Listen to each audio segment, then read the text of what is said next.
critics are questioning whether cooperating with one of the world's top fentanyl traffickers amid record U.S. overdose deaths is even ethical. I mean, I'm questioning it. What is the end goal here? What does justice mean? What picture is the U.S. painting of justice when we're just seeing this constant negotiation?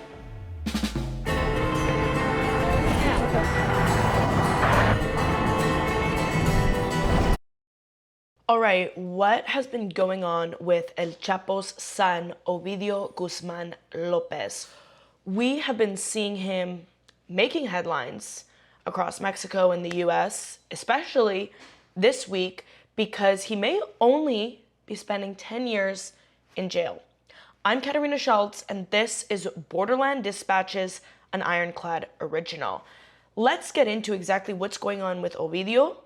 What is the whole dynamic with the Sinaloa cartel, and this really close relationship that we're seeing between the U.S. federal government and the El Chapo's family, and then the backlash from the Mexican federal government. So basically, just for some context, for those of you who may be new here, Ovidio was, or is, I guess, a high-ranking member of the Sinaloa cartel, specifically the Chapitos faction, El Chapo's sons. He's the youngest of El Chapo's 4 sons, yet he became very kind of infamous after the 2019 Culiacanazo, when he was arrested by Mexican authorities and then subsequently released because of the absolute chaos that erupted in Culiacan, pushing for his release, and the Mexican authorities succumbed to this pressure. Now, he was recaptured in January of 2023 during a military operation in Jesus Maria, Sinaloa. And the operation involved 3,500 soldiers. Almost 30 people were killed during this operation, and that included 10 Mexican soldiers. So now Ovidio is facing justice in the US, just like his father did. And he basically pled guilty just this week in the U.S. federal court, Northern District of Illinois, Chicago. He was charged with conspiracy to distribute fentanyl, meth, heroin, cocaine, and marijuana. They acknowledged the leadership role in his trafficking operations across the U.S. and Mexico border, and then confirmed his leadership succession within the cartel after his father El Chapo's 2017 extradition. The DOJ documents show that he managed production and distribution of fentanyl, powder, and pills. So obviously, this is a big crackdown considering the hundreds of thousands of fentanyl overdose deaths, and this one individual, Ovidio, playing a huge role in supplying that deadly drug. So the terms of his deal are basically as follows, okay? The minimum sentence, the mandatory minimum, is 10 years. The maximum sentence is life. But his cooperation with the DOJ seems to possibly significantly reduce his sentence. Now, the first tangible result was of this investigation was $10 million in cryptocurrency that was seized by U.S. authorities. And as we know, since the cartels were designated as foreign terrorist organizations in January, it completely changed the way the U.S. is cracking down on these guys.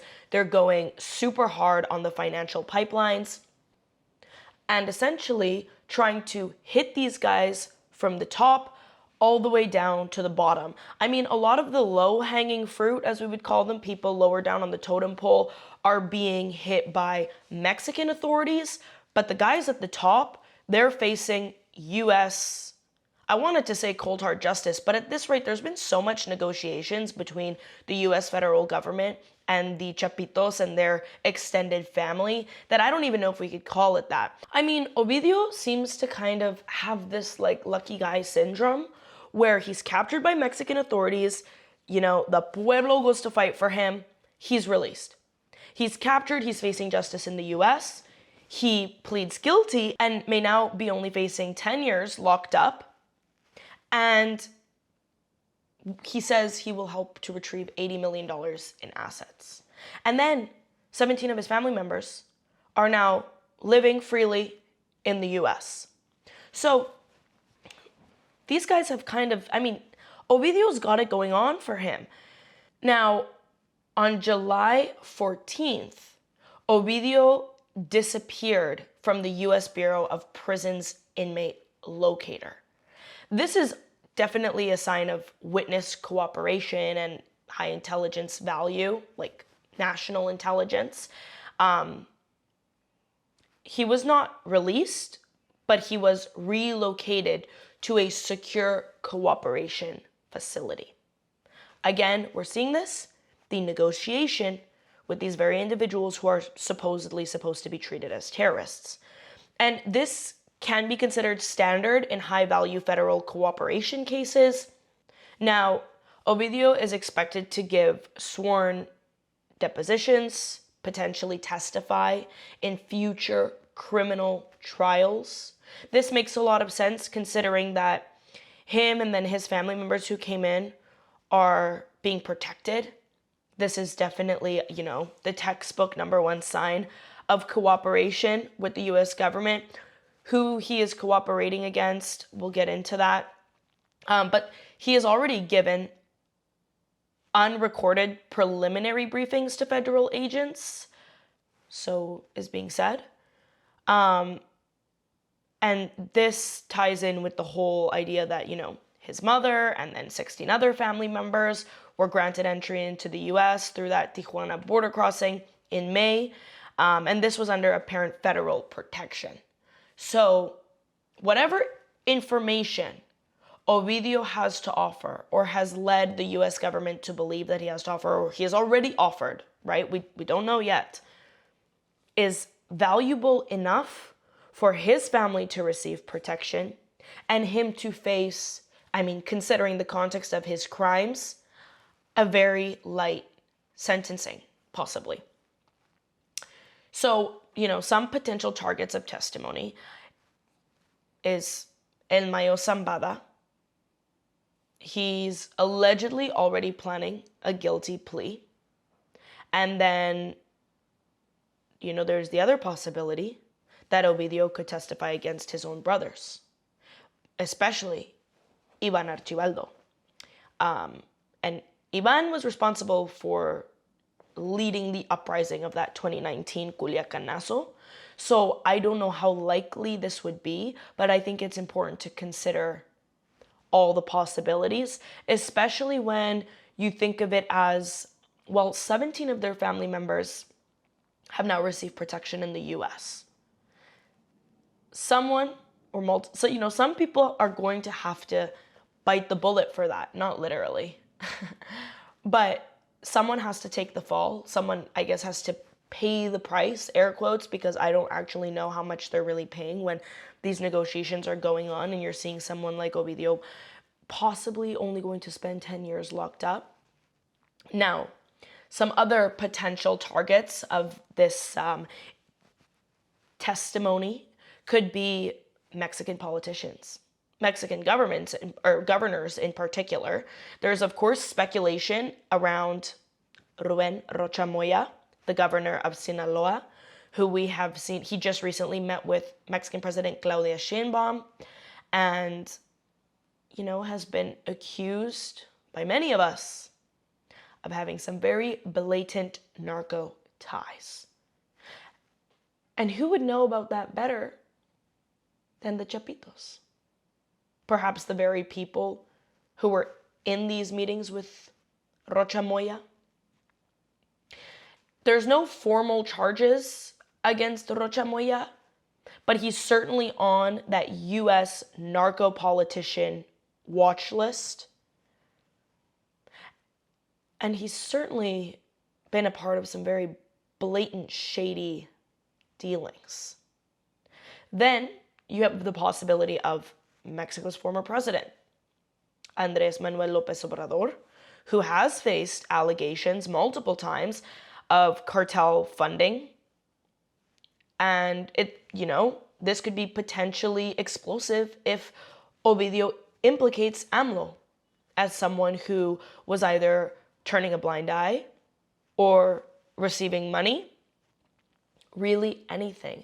And it's important to consider that the U.S.'s definition of this FTO designation, or the way that they're targeting these individuals that have these narco ties, is very broad.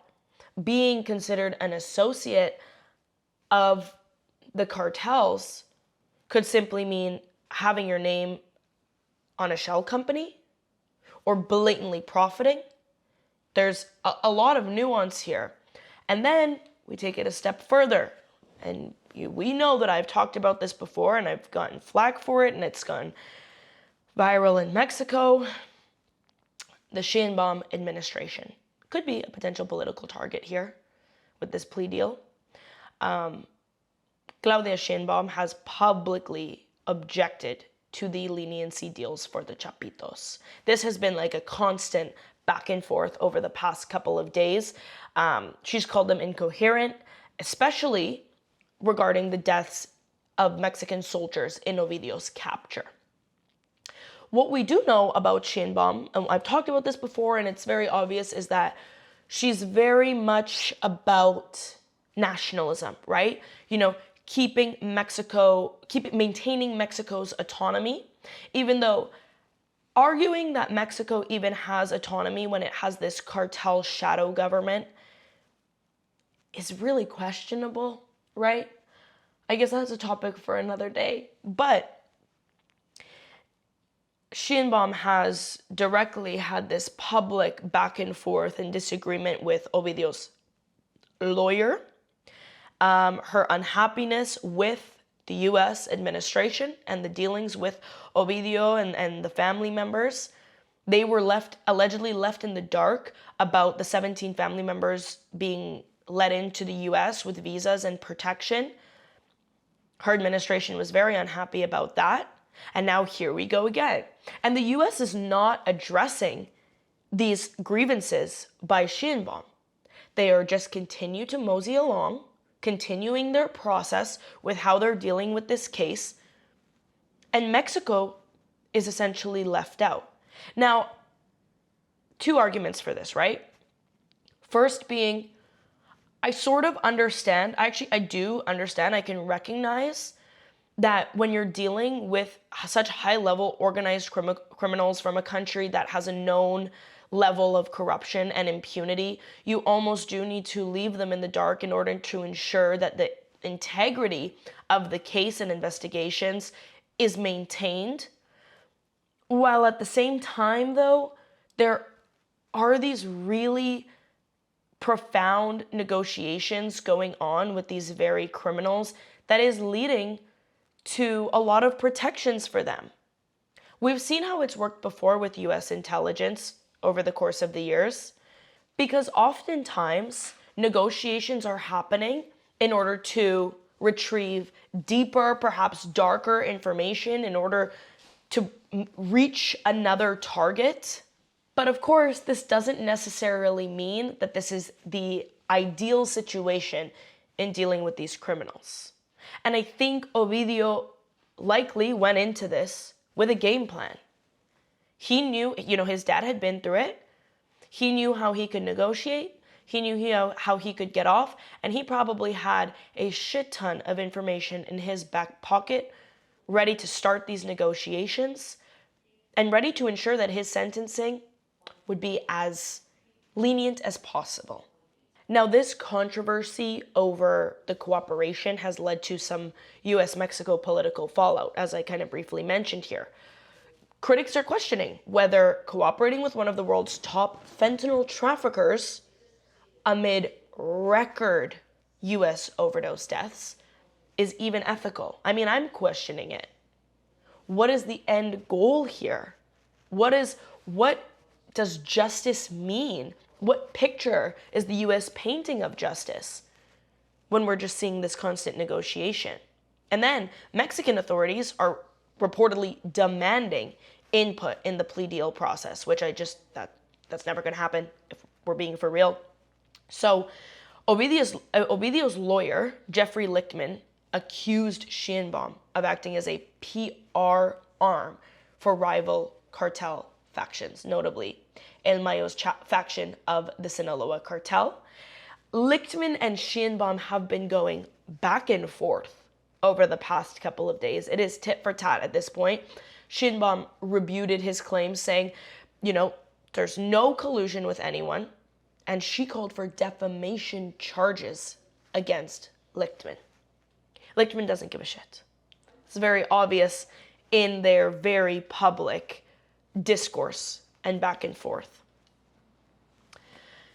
It's also important to keep in mind that Ovidio, in a way, was celebrated as like a narco culture icon. He had all of Culiacan, well, not all of Culiacan, but there was like, the Culiacanazo of 2019 was very significant. You had a lot of people fighting for this guy. Then, as a result of that, his arrests and releases have literally become symbols of impunity and cartel resilience. And now, the way that he is essentially running his deal and negotiations with the U.S. government, whether you like it or not, this is setting a precedent for future cases of similar significance. It's actually wild. It has led to some criticisms and some open discourse about the snitch system. People are saying that the U.S. approach essentially allows traffickers to buy down life sentences with intelligence, money, and basically avoid accountability for drug deaths and cartel violence. The likely outcome here with Ovidio is that he walks free in his 40s in the U.S., protected, wealthy, and with his whole family. It makes all of his actions just seem like completely justified. He made a shit ton of money. He has garnered so much power, saved his family. You spend 10 years locked up, what's the big deal? He'll probably still walk out with more money than most people make in their lifetimes. I mean, come on. Now, for the broader implications, this certainly signifies a potential major U.S. strategy, okay? If Ovidio offers actionable intelligence on high-level Mexican political corruption, it would certainly justify the plea, and we would see this massive crackdown on Mexican politicians. And you guys know me, I'm a big proponent for justice when it comes to cracking down on people who are supposed to maintain such a high level of integrity and they have such a high level of responsibility to care for people, and they're doing just the opposite. Fuck yeah. Go. Get them. Improve the lives of innocent Mexican people who have become the collateral victims of this war. So that's like an ideal but also very significant outcome. It could also catalyze an unprecedented U.S. indictment against a Mexican official or ex-president. This would obviously trigger some serious diplomatic tension, but I wouldn't be surprised if it happened. And I would be so curious to see Sheinbaum's reaction and the level of fallout that we would see from this. And if we are looking at the bigger picture, I think cracking down on the very individuals who are allowing these criminals to continue to operate and have this level of impunity, that makes sense as an end goal. So the domestic U.S. narrative, right? President Donald Trump has used the case to basically push this hardline anti-cartel stance. We've seen this from his previous term, and now particularly since January, he's literally framing it as a national security and terrorism issue, which it is. Canada followed suit, and globally, this has essentially exploded. I mean, this has always been on the global playing field and big screen, but now more than ever before, we're seeing this really come to a head. And of course, the case plays into the U.S. electoral debates, over border security and fentanyl deaths. So the key here in the big picture, if we're really going to be honest and humanize this story, the bigger picture here is, what is Ovidio's plea deal and his case going to mean for the victims of the very crimes that he perpetrated, committed, or profited off of, and allowed so many others to do the same? Let's see how this goes. I'm going to keep you guys updated because this shit's about to get real interesting, more than it already is. Thank you guys so much for tuning in. Be sure to like and subscribe and rate this podcast. I'm Katarina Szulc, Borderland, Dispatches, and Ironclad original. And as always, see you next time.